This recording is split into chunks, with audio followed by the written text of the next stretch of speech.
Hi everyone. I realized after I made my June reading wrap-up video that it was way too long. It was over half an hour, which is just way too long for anybody to want to listen to me prattle on about the books I've been reading. So I thought maybe I would break up my reading month to two different parts so I can speak a bit more about the books that I've been reading and not have to rattle on too long. So this is the first part of what I read in July. I've read 6 books so far. The first is Sarah Moss's novel, The Tidal Zone. This was published at the beginning of this month by Granta Books. Sarah Moss is quite a well-regarded writer, but not all that well-known, particularly not outside of the UK. So hopefully this novel will really turn that around because I think she's an extraordinary writer, even though this is the first novel that I've read by her. It's narrated from the perspective of a father named Adam, whose adolescent girl Miriam suddenly stops breathing at school one day. She's revived, and the novel follows the weeks of her recovery as the doctors conduct tests trying to find out what happened to her. So Adam is suddenly awoken to the intense fragility of life. Meanwhile, as he's a stay-at-home dad, there are still chores to be done, and he must also care for his youngest daughter and his wife, who has a busy job as a GP. The novel also follows his research into World War II and the bombing of Coventry, and how these larger disasters filter down into a series of personal tragedies. This is an extraordinary and poignant novel that is in turns poetic, funny, profound, and gripping in its story. It's an emotional and impactful read. This is an author I definitely want to read more of. The next novel I read was this book called Beast by Paul Kingsnorth. I didn't read his previous novel, The Wake, which was really well regarded, but it was written in this his version of an Old English style, which seemed really challenging, and I'm sure it put a lot of people off. And I kept approaching it and starting to read it, but I just got too intimidated and confused, and I thought, like, this book is really going to need some time, and I'm sure it's a great novel, but I just haven't sat down to read it yet. But this novel, Beast, is written in a much more approachable style, although it's really intense in its subject matter. Now, imagine giving up everything in your life, your job, your home, your family and friends, all of your belongings, and just walking out into the wilderness to live on your own. That is what Edward, the narrator of this novel, has done. At the novel's start, he's already been living as a hermit in the West Country moors for over a year. What he's left behind and why he's done this are questions that we're given tiny clues about over the course of the story. When he's out walking one day, he thinks he catches a glimpse of a large beast stalking in the shadows. Is it real or fantasy? Is he brave for giving up everything for this stripped-down lifestyle, or is he a coward for abandoning the rest of society? Is he achieving a form of self-actualization, or is he spiraling into madness? These are some of the questions this novel asks. It gives few answers, but that makes the book all the more meaningful. It's a searching and sometimes surreal read that has raised a lot of lingering questions for me. I highly recommend this brief, intense novel. Next, I read Nine Folds Make a Swan by Ruth Gilligan.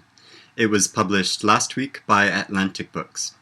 This is a novel with 3 different stories which span a century of Jewish life in Ireland. There is a family in 1901 who sail from Eastern Europe for America and find themselves unexpectedly living in Ireland. There's also the story of a mute boy named Shem, whose parents admit him to a mental health facility in 1958. And there's the story of Aisling, a young journalist living in London in 2013, whose boyfriend wants her to convert to the Jewish faith. Over the course of the novel, you discover the links between these stories and develop a broader mental picture of the Jewish experience in Ireland over the past 100 years. So it's really suspenseful in some parts, but in others it's very funny and thoughtful and moving. This is a really excellent, clever novel. The next book I read was an anthology of short stories called An Unreliable Guide to London, and this was published by Influx Press. These stories seek to represent London as it's experienced by real Londoners in everyday life.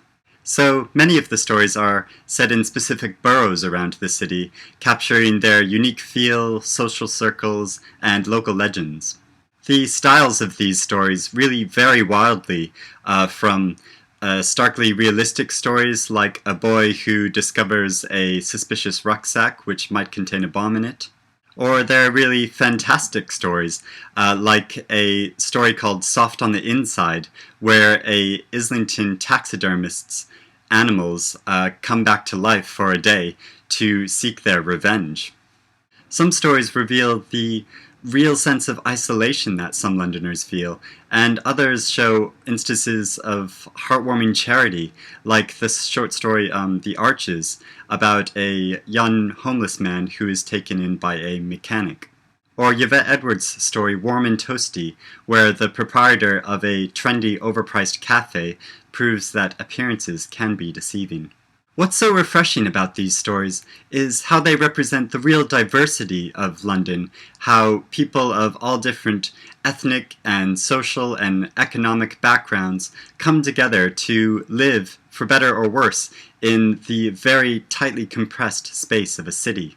It's a collection filled with rich, fascinating, sometimes hilarious, and moving stories.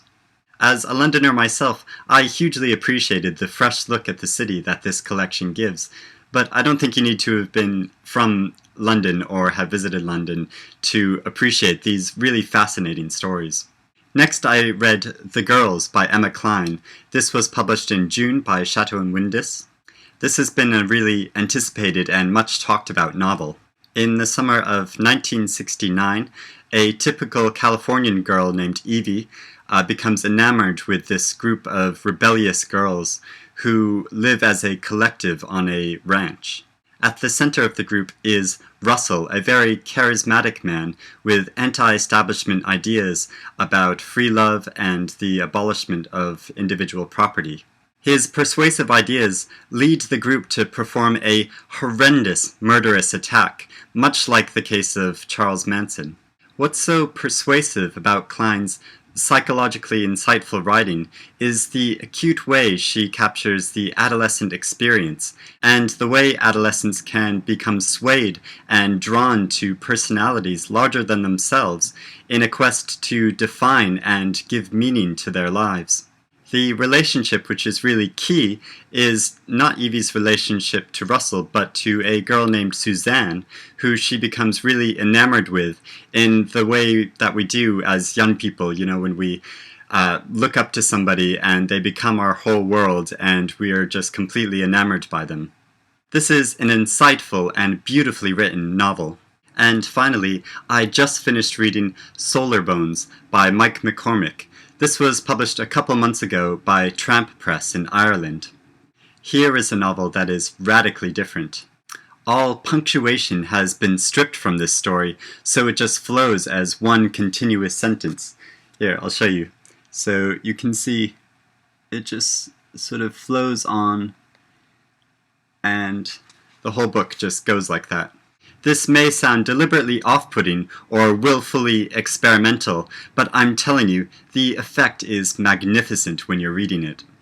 It starts with a man at home in Ireland, and he hears the chiming of a bell, and that sound resonates throughout the whole novel as a moment of experience in a series of experiences which make up a life. This is an average man who lives in County Mayo with his wife and children. He mulls over everything in his life, from the financial crisis in Ireland to those fanciful thoughts about revenge that we can get caught up in sometimes, rather than actually thinking about useful solutions to problems in our lives. It's a really electrifying experience and an absolutely gripping read. So those are the books that I've read so far in the first half of July. They've been some really great reads. So what have you been reading? Have you read any of these books, or are you interested in any of them? Please let me know in the comments. At the end of the month, I'll make another reading wrap-up video, so if you want to keep up with my thoughts about books, please subscribe to my channel, and thank you for watching.